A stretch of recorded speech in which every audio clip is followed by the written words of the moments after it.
Swayam Prabha. Digital India. Educated India.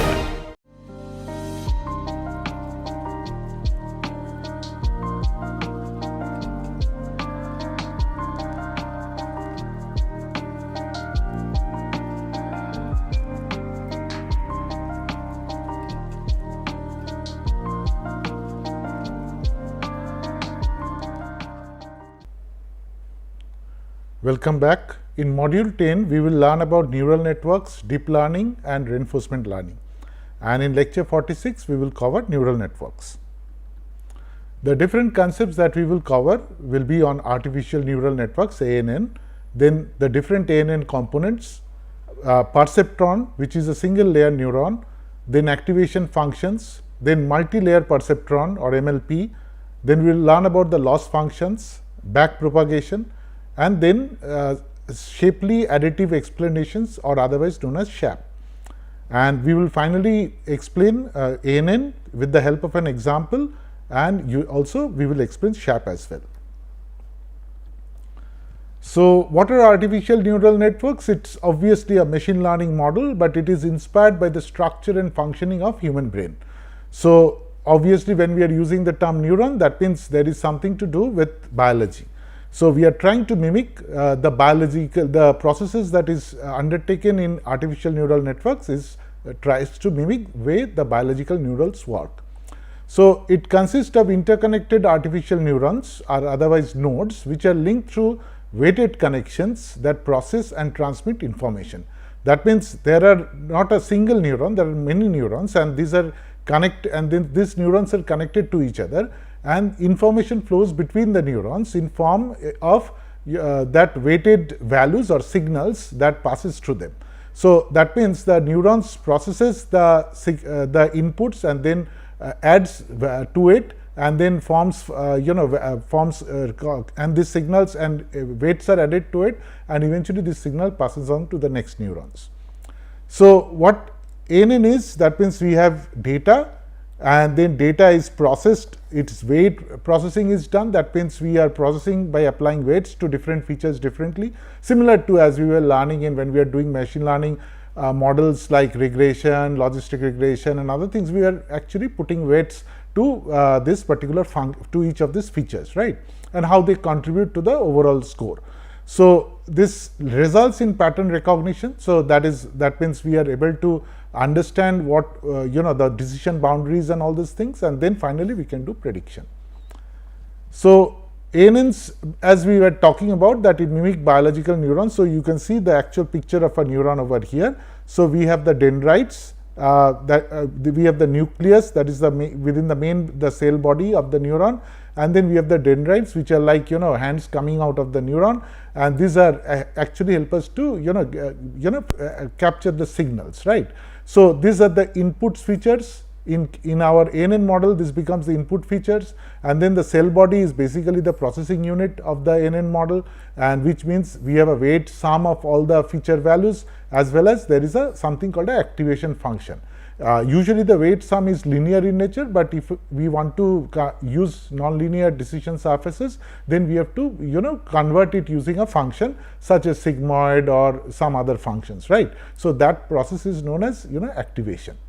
And then there is the axon, that is the output signal, that is to other neurons or other output or actuation. So, that means this is where the information is processed, and then it is weighted, and then the signal is sent to the next layer, and that is done via the axons or in an actual neuron. But over here it is the signals processed from one neuron to another, and these signals are carried in a sequence of stages, depending on how many neuron layers are there within our artificial neural network. The model neural network is trained using data with both independent variables and the outcome, that is a dependent variable. So, both the features as well as the outcome, both is there. So, it's a supervised learning. And this is done to determine the weights. Already we have learned all the regression models that we have learned earlier. all resulted in some form of giving of weights to this particular linear combination of those features, right? So we do something similar over here. So and our job is to determine the weights for the different connections that happen between the neuron and while being processed by the neurons in the hidden layer, right? So that means the feature values gets inside this network of neurons, and then the signal passes from one neuron to another being weighted. You take the inputs from many neurons and it goes into another neuron. So automatically we are adding up features with weight and we are applying weights to it, and then it moves to another layer, and also along with that we are introducing that activation function to introduce the nonlinearity, and then this happens in a sequence of steps which it's a series of activation functions depending on the number of layers, and that actually needs to be determined that so that we can the process, the ANN needs to learn about the weights that is being that has to be provided to this particular this network of neurons, and this weight, determining this weight is training of the model, and eventually when the model is properly trained we can do predictions. So the primary objective of a neural network is to approximate an unknown function. So that network of neurons that we are building, along with the passing of the signals and through these weighted connections, that is basically we are trying to determine that unknown function, and we are trying to approximate that unknown function, right, which leads to this output based on these particular features. So what are the different ANN components? So first, of course, we have the input layer. The input layer is also made up of neurons, and which directly take in the data set's features. That means it is basically the different features of the data set. That means if we are using 4 variables, 5 variables, for which we have got data, those would be the inputs, right? And so each neuron in the input layer represents a feature, and the inputs layer's total number of neurons is equal to the data set's total number of features. So if I have got 10 explanatory variables, there will be 10 neurons. Now hidden layer, there could be many, these are the subsequent layers, the way the neural network is formed. So there could be many hidden layers. There could be only one layer, or it could be more than one layer, and one or more hidden layers may exist between the input and the output layers, and the number of neurons in each hidden layer varies depending on the hidden layer. So depending on where the hidden layer is the first hidden layer after the feature, or the next hidden layer, or the layer after that, accordingly the number of neurons could vary. Usually what we see, the initial hidden layer after the feature has got many more neurons, and subsequently the number of neurons reduce, because when you have got many more neurons, the features that you can extract could be the low level features that, and then as we move along, the next neuron actually has information from the previous neuron. So here we are combining those lower level features to form a larger level feature, and so on. So that means what we are doing is this input features we are further abstracting, breaking it into many new features or many new parameters, right? And along the way, of course, when when these features are being extended, and then they are all combined and they are contributing to the next layer, so we have to also apply weights and all, and the job of the artificial neural network is to determine these particular weights. So the hidden layer performs calculations and pattern recognition, and it contains neurons that apply weights, biases, and activation functions. And more hidden layer means that we call them deeper networks, right? And eventually when the number of networks exceed 2 or 3, then we would call them into deep learning. That means it is a more deeper application of the artificial neural network, and we call it deep learning. So number of neurons in the hidden layer depends on the number of decision boundaries we need to draw between the different classes or categories that needs to be predicted. So that means if the feature, depending on what we are dealing with, suppose we are dealing with images or we are dealing with sound. So when we are inputting the features, the basic features could be, when it's an image, the pixel values are given, right? But what those pixel form, is it a face, is it a object? So to understand that, we have to actually introduce many more analysis layers in between, right? And many we have to break the this particular information we are putting in into more further in these features. So, so that actually means that we would have many features to deal with, and when there are so many features and you need to, suppose in an image you need to find an edge, or you want to find a boundary, or in a higher layer you want to find a shape, then the decision boundaries between the different features cannot be very simple linear ones, right? So there we go for very complex, or this or nonlinear decision boundaries. And so that actually determines also that what should be the number of neurons and the activation functions. So the output layer is the final layer where the final predictions or outputs are generated, and this is based on the data that is getting processed in the hidden levels. Now, ANN artificial neural networks are usually known as black box models. The reason is we don't know exactly what is happening inside, how the connections are being formed, or what weights are being given.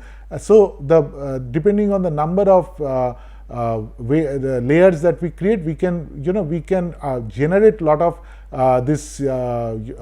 we can generate a lot of new information in between, right? We can create new features, right? So in this particular case, feature engineering is not a problem. That means when we, till now, whatever we have learned in machine learning, we have to do a lot of feature engineering. That means we have to decide what would be the, should we scale it or not, this particular values. Once the values are scaled, then we can run principal component analysis to reduce the number of features, and then we select the features which are contributing more by looking at the significance level and so on. So a lot of feature engineering is involved. So all this feature engineering is automatic. That means we don't have to be aware of that, what is going on inside, right? So that means if the number of neurons are more, and automatically you will find these features values are getting extracted. So that is the beauty of this neural networks, and at the same point of time, these are known as black box models because we don't necessarily understand in what way these features are being generated. So the basic neural network is a perceptron. It's a single layer neuron, and it's the simplest ANN model where it represents a single artificial neuron, and it could be used only for binary classification problems, and it was proposed by Frank Rosenblatt in 1957. And what it does is it is of course the fundamental building block of ANN models. We can have many more neurons, but fundamentally when you attach multiple neurons, then but the basics remain same, right?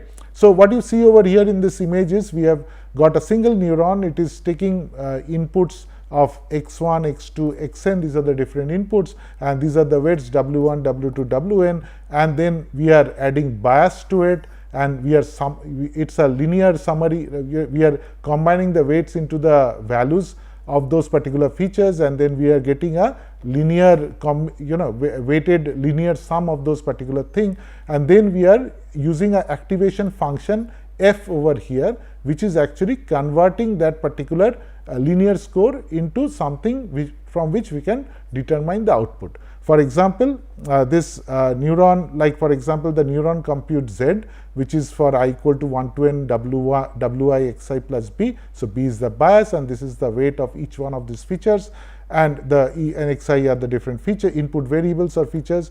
And then the next, once we apply the activation function, this fz, then we get the value of y, and y is basically the output of the neuron, right? Now we can say that if fz value is great, or this z value is actually greater than equal to 0, fz will become 1, and if z value is lesser than equal to 0, the output would be 0, right? So basically it's a our binary classification, right? So this single layer neuron, or the single, or this perceptron can only do binary classification in this particular order. So weights. This perceptron actually takes multiple inputs, multiplies them with weights, add bias, and pass through an activation function. That's the basic task of this perceptron layer. And weights, this determines the strength or influence of each input to the next layer's activations. And then bias is known as the offset or intercept. The bias allows the model to represent linear functions that do not necessarily pass through origin. So there is an offset, right? And then activation function is the mathematical operation applied to the neuron's output. the role is to introduce non-linearity, which allows the network to capture and model complex relationships in data. And usually single layer perceptrons are linear decision boundaries only, whereas multi-layered perception has got many hidden layers, and then we get non-linear decision surfaces. So what are the activation functions? There are different activation functions that we use depending on what sort of model or what sort of data we use different activation functions. So the common ones are sigmoid, then there is this tan H, this is another very common activation function, and finally we have also got ReLU, which is rectified linear unit, right? So sigmoid we all know, that means you see these two sides are flatter, that means the gradient becomes less, and then this is the formula for sigmoid, 1 divided by 1 plus e to the power minus z or x, whatever you take, and the output range would be between 0 and 1. So that means always it is giving, we can say that the value would be a probability of that, we can say it could represent probabilities, right, because it is between 0 and 1. So it is smooth and differentiable, so this function can be differentiated. Now why it is important to be differentiated? Because we need to understand the loss in the gradients, or the how the rate of this loss function is eventually you will see that we see that whenever we are using this kind of activation functions, then we need to also take your derivative of those, right? And we need to find the slope and all these things of the further equations. So that is where this needs to be differentiable. And this because it is between 0 to 1, it is probabilistic interpretation could be done. And but one problem is, because of the shape of this particular curve, you can see the gradients or the slope that actually is becoming flatter and flatter, so it vanishes. So this is one big problem in optimization of this, when we are doing machine learning, artificial neural networks, and we do back propagation. I will come to that. So then we have to also decide, change the weights gradually, and we do that by looking into the loss functions, right? So similar loss functions that we did earlier. So and then the gradient shouldn't vanish. If it is vanished, that means we stop there, right? We cannot look further. So this output is binary classification, so it is good for this probability modeling and so on. And then, for example, in case of tan H, this is the formula for it. The output ranges between -1 to +1, so it is a zero-centered output. It also suffers from vanishing gradient, so you can see over here.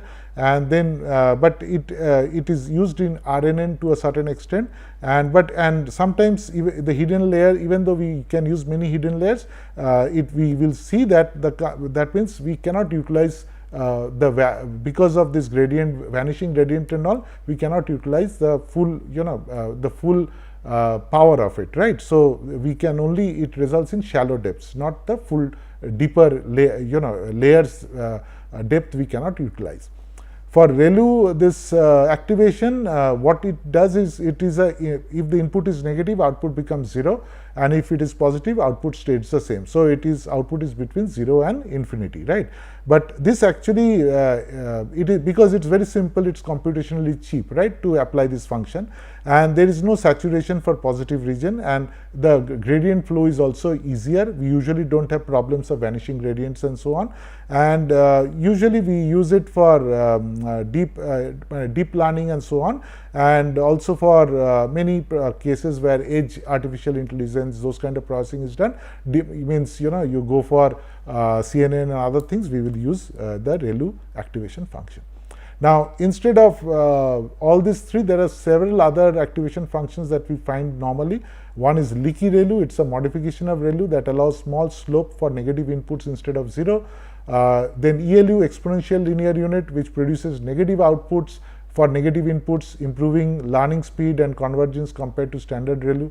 And softmax converts output values into probability distribution, where all probabilities sum to 1. So it's better for multi-class classification, because we have learned in logistic regression, that means there are several classes and all of them add up to 1, right? And then SWISH, smooth nonlinear, used in some modern deep learning models because it improves gradient flow. And then there is Gaussian error linear unit, GELU, which is uses in again modern deep learning architectures such as transformers. So now coming to multi-layered perceptrons, so a single layer perceptron can only learn linear decision boundaries that we learned, and only the output is 0 and 1, whereas most real world problems are non-linear and very complex in nature. So in this case it's better to go for multiple hidden layers, right? So this multi-layer perceptron solve this complex problems by stacking layers with non-linear activations, right? So the two things, that means we are using many layers connected to each other, as you can see. So each of these layers are again connected to all the layers in the subsequent steps, and then and for each of these pathways there is a weight, right? And our job is to determine these weights for each of these paths. And then and we are also having non-linear activation functions, which enables us the network to model very, very complex relationships. So multi-layer perceptron has got many hidden layers, right? So usually we will use maybe 1 or 2 layers. Beyond that, we will call it possibly deep learning. And you can see over here that is hidden layer 1, hidden layer 2, and we have 2 sets of weights and biases that will originate because of these 2 layers that we need to decide. And nonlinear activations transform the feature space, so that what it means is instead of linear we will get carved complex boundaries that for this particular because of this nonlinear activation functions. And this also enables nonlinear mapping, and classes that were not linearly separable can become separable.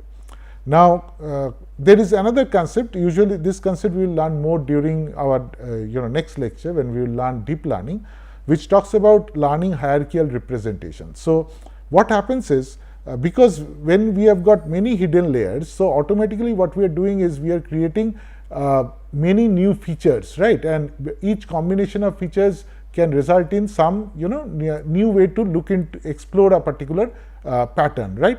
So in this particular case, you see, when we have got many layers, that means we are forming weights and all, the initial layers are usually larger, you will have more neurons to it, and the subsequent layers have got lesser neurons. So usually the initial layers are low order features which are extracted, and the more we go forward, because the information of earlier layers are being combined in the in the subsequent layers, we can go for more more complex features, right? For example, if I give an image, right, to be analyzed by this artificial neural network, and then the first hidden layer may look into the edges and gradients, right? And then in the second hidden layer, it may look into the shapes or the features by combining the different edges, right? And or the textures. And in hidden layer 3, maybe the object parts could be determined, and finally we can determine what kind of object it is, or the class level, that we can categorize that, okay, it's a cat or it's a dog, based on the overall combination of objects, right? So you see, at different layers, the more and more complex things you can get detected, right? So this is called hierarchical feature extraction, and it is essential for computer vision applications and many other complex applications, right? So we will learn about this in deep learning. So MLPs can handle classification where nonlinear decision boundaries are involved, regression, complex function fitting where is involved, then anomaly detection where pattern deviation learning is required, then time series models like nonlinear mapping where model learn complex relationship between past and future values, and not just simple straight line relationships. So these are the different things that also is considered, right?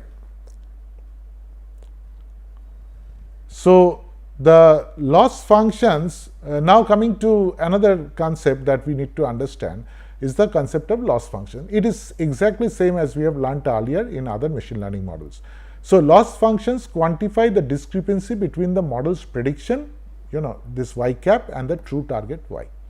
And measures of prediction quality is, we measure this prediction quality by a single scalar value. That means we use a statistics for that, which enables us to do optimization. That means by changing, because we are getting a value, this actually tells me how much error is there, right, overall. And by changing the weights or changing the biases, if I can reduce this particular weight, then obviously we are, we are moving in the right direction. So optimization is the process of finding the, the correct weights and the biases, right? And how do I do that? Wherever the total loss function, the loss is actually less, right?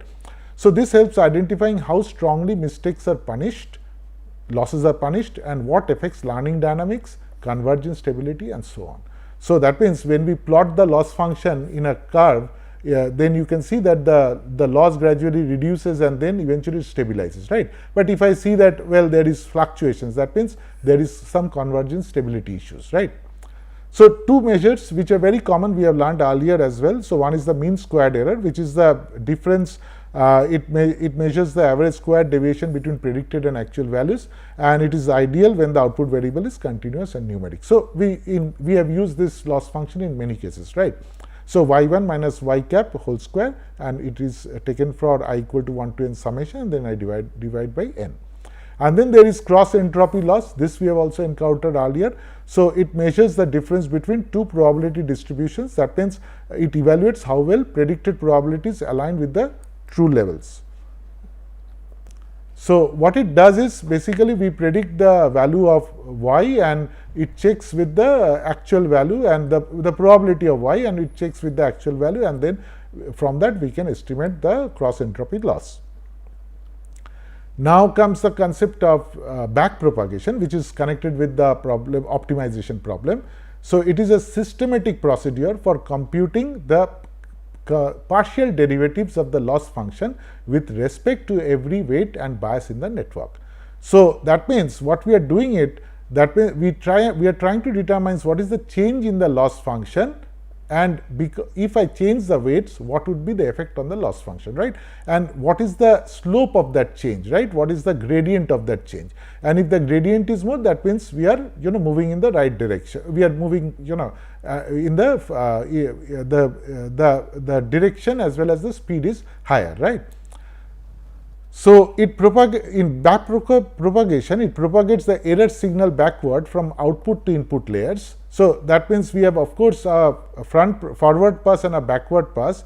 This forward pass is basically when we are taking the inputs, we are applying weights randomly to the input layers, and then we are calculating the the values. Subsequently we are reaching the output layer, right? But the output prediction may be wrong, right? Now we adjust, we determine the loss function, and now we start moving backwards using back propagation, and we see that what values of features, by changing the weights and the biases, how the loss function could be reduced, right? So for that we have to go step by step backwards, but it cannot be done all separately, it is done all together. So if I have got many hidden layers, for example, in this particular case you can see that we are having a neural network where of course when we are having many layers, you see this is the way we write the functions, that is the activation functions.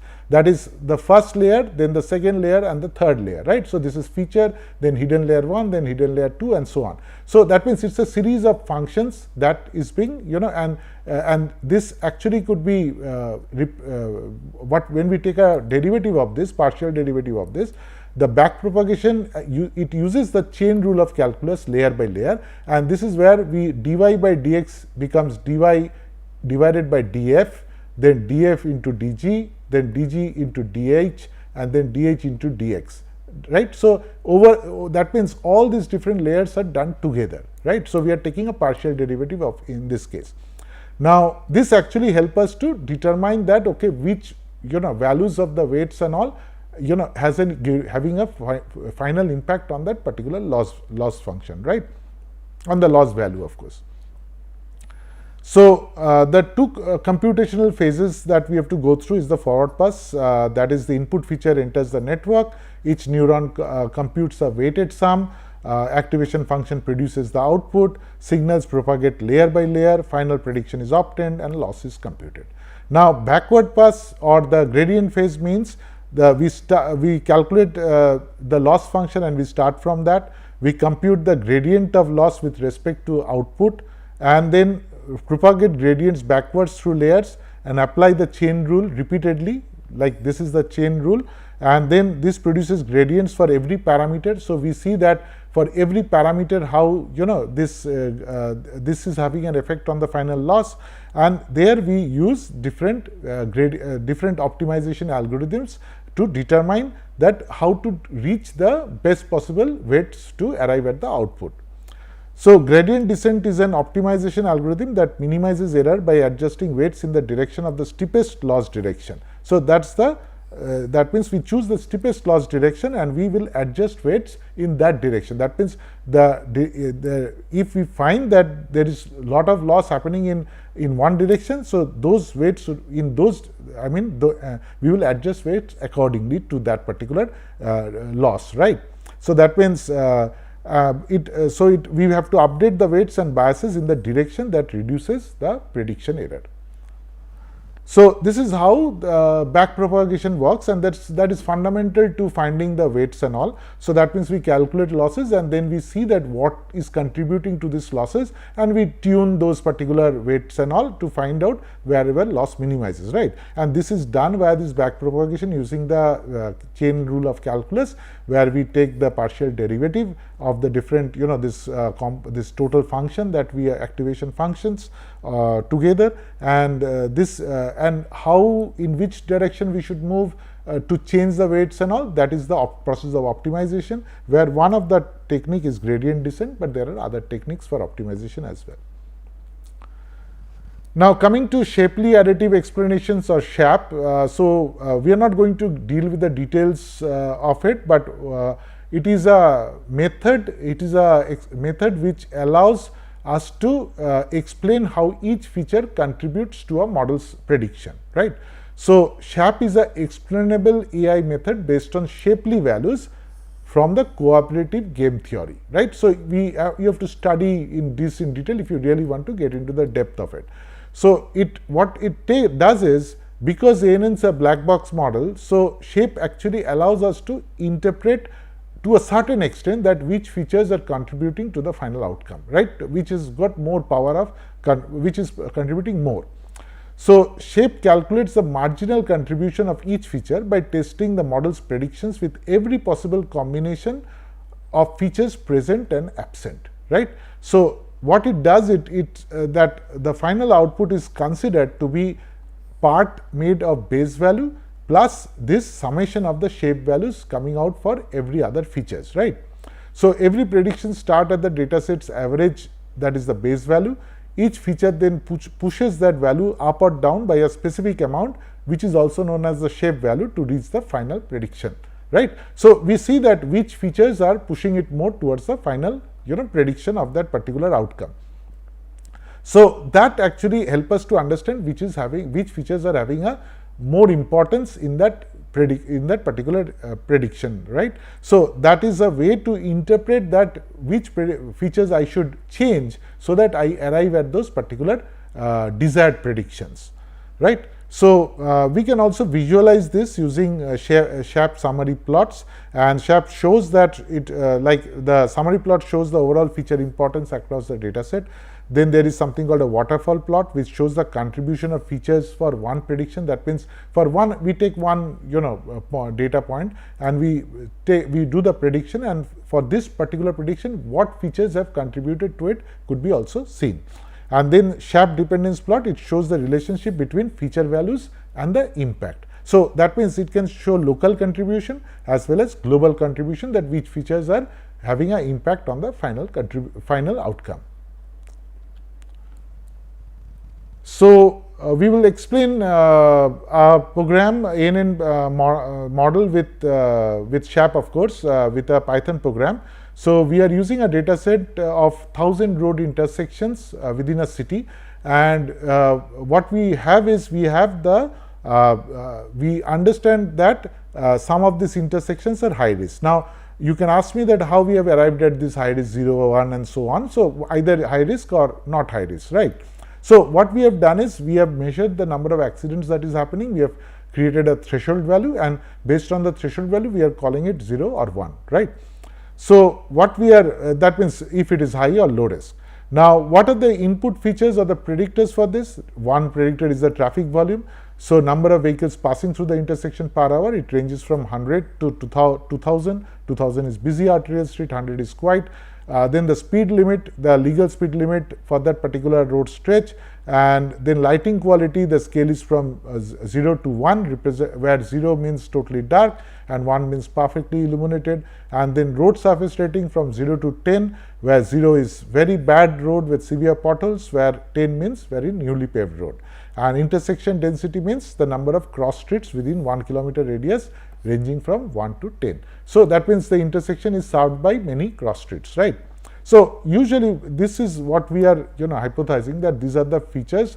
If those are there, then it actually creates accidents, right. But does they directly contribute to an accident or a particular intersection being high risk or no risk?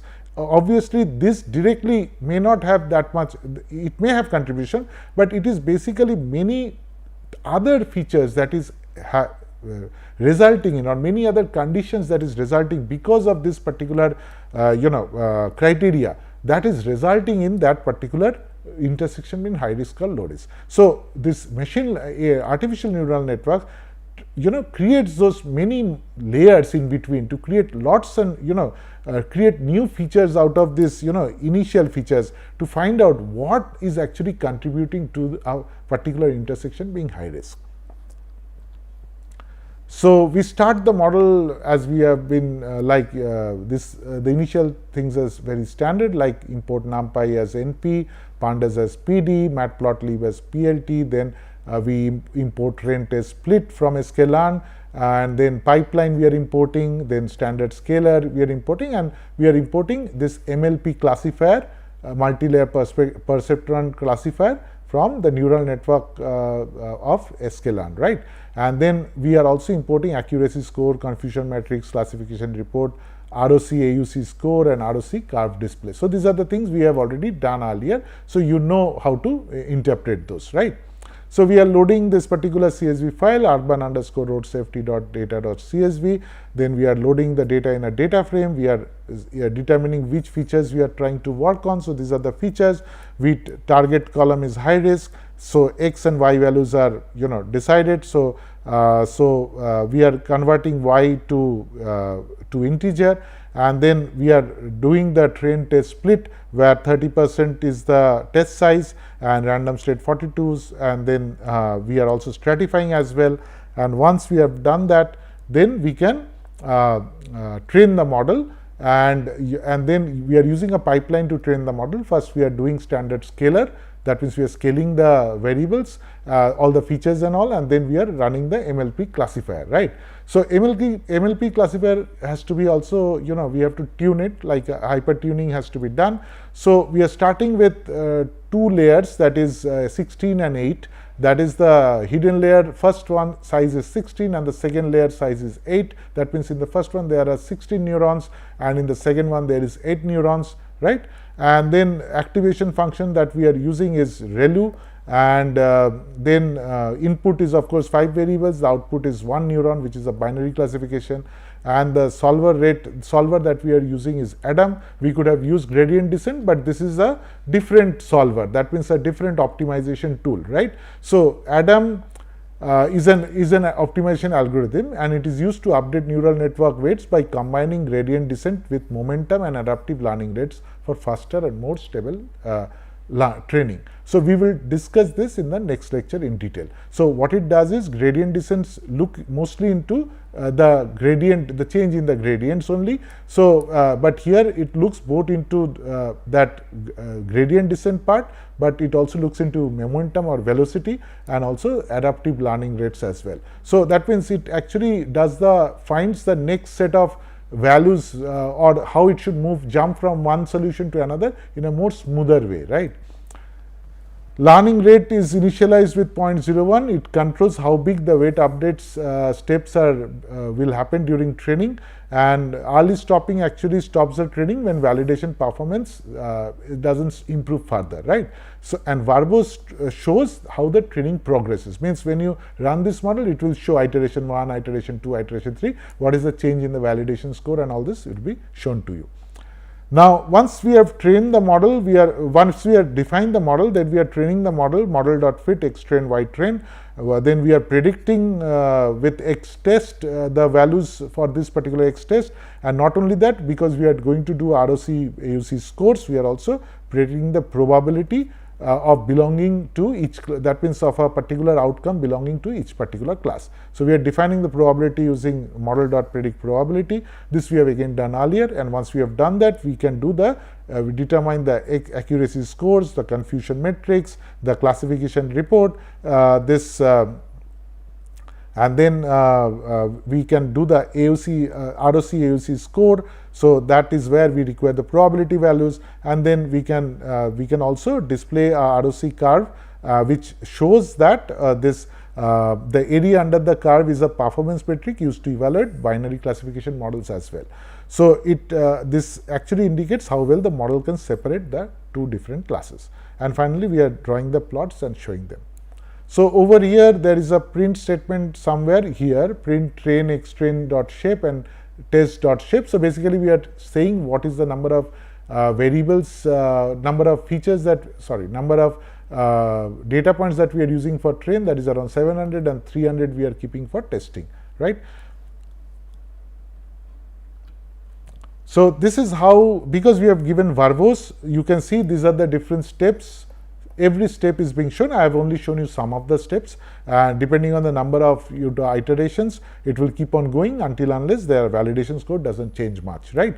Or if validation score keeps on changing, it will go till the number of epochs that you give, that is number of iterations that you give. So, this accuracy values is printed, which is 0.96, which is pretty accurate, and this is the confusion matrix, which is again almost predicts everything correctly, and then classification report is given over here, ROC AUC score is given, which is again 0.99, and this is that ROC AUC curve that is also being plotted over here. So, finally, we are moving into the shape part. So, what we are doing over here is we are trying to determine how the different features are contributing to the overall prediction as well as for individual predictions, right. So, first job is to understand that we have already run the model. So, the same model has to be run. So, we are first getting scalar and MLP from the pipeline, and we are running those, right, over in SHAPE as well, because SHAPE is independent. It could be used for ANN and it could be used for many other programs, right. But which model, that has to be passed to SHAPE. So, that is what we are doing over here. So, then we are transforming the data because we have, in the MLP model also we have first scaled it. So, we are first scaling it, and for both X train and X trains we are doing that. Then what SHAPE does is it selects 100 random training samples to act as background reference data set, and so that means we are specifying that this could be the background again which the SHAPE can test by changing the different parameters, the different features what values we are getting, and so on. And then it also selects 50 test samples that will be explained by SHAPE. Instead of explaining all the ones, because we have got 300, it will take a long time to because it does a lot of permutations and permutations of the different features and all. So, it could be reduced to only 50 test samples to test the results. And finally, we are taking this probability, we are predicting the probability of class 1, only one of the classes, right. And for we are inputting x scaled for that, and then this is a function for that, and this function returns the probability of class 1, which is, that means a zone being high risk. So, this will be used by SHAPE to obtain prediction for the neural network. And then what we are doing is we are also masking. This masking is required. Why? Because we are not using all features together. We are hiding some of the features and then seeing how much the prediction changes. So, that is why masking happens, right. And this when feature is hidden, it is replaced with typical values from the background data set, and then we run that to see what impact it has got. And then this explainer actually this is model agnostic, that means it can run in other models as well, not only ANN, and this estimates the feature contribution by permuting the features, by changing the different combinations of features, right.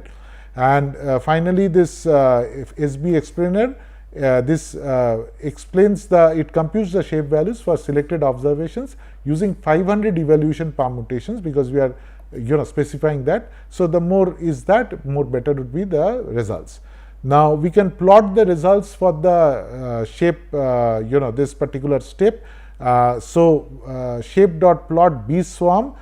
So it is what it plots is all the which features are most important overall, and how each feature pushes the predictions towards each direction. Based on that, this plot shows us the data.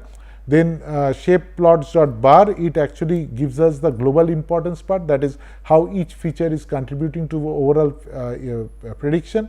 And then this shape dot waterfall, what it does is it's explained for a particular sample. So in this case, the sample number 0 is taken, the first sample is taken, but it explained for the first test point.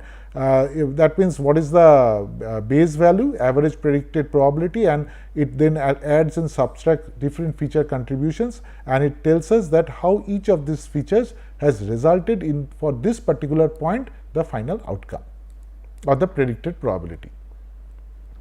So how does this looks like? So the first is the B swarm summary plot over here. So in this axis we have the shape values, that is how much is the beyond the base value, what is the contribution from each of these features. So that is the shape value. So each point are the data points, right? So each point represent one observation's shape value for that feature, showing how much that feature push the prediction higher or lower for that particular specific sample. So that means when you see this particular point over here, that means this particular feature 0 is traffic volume, and feature 1 is speed limit, feature 2 is lighting quality, and so on. So this feature 0, that is traffic volume, this for this particular point, this actually shows us that that for this point, this feature has pushed the outcome to this to this particular towards this particular direction, right?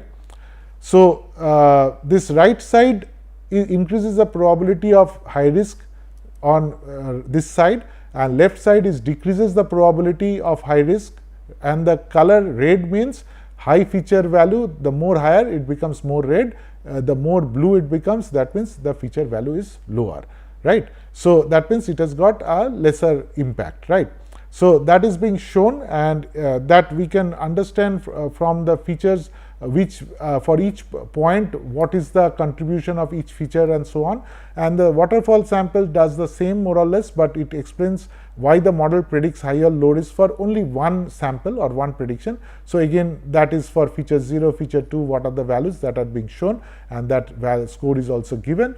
And but what we are most interested is this part, which is the global importance bar, because this is where we understand that which policy variables we need to change to improve the score or to reduce the chance of high risk of our intersection being high risk. So over here we get the global importance scores, which is feature 0, feature 1, and so on. So you see feature 0 is the most important one, feature 1 is next, feature 3 is next, and subsequently feature 2 and feature 4.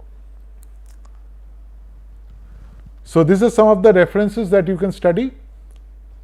And to conclude, artificial neural networks enable powerful nonlinear prediction and pattern recognition, while explainable AI techniques such as SHAP help interpret these complex models by revealing how individual features influence model predictions. Thank you.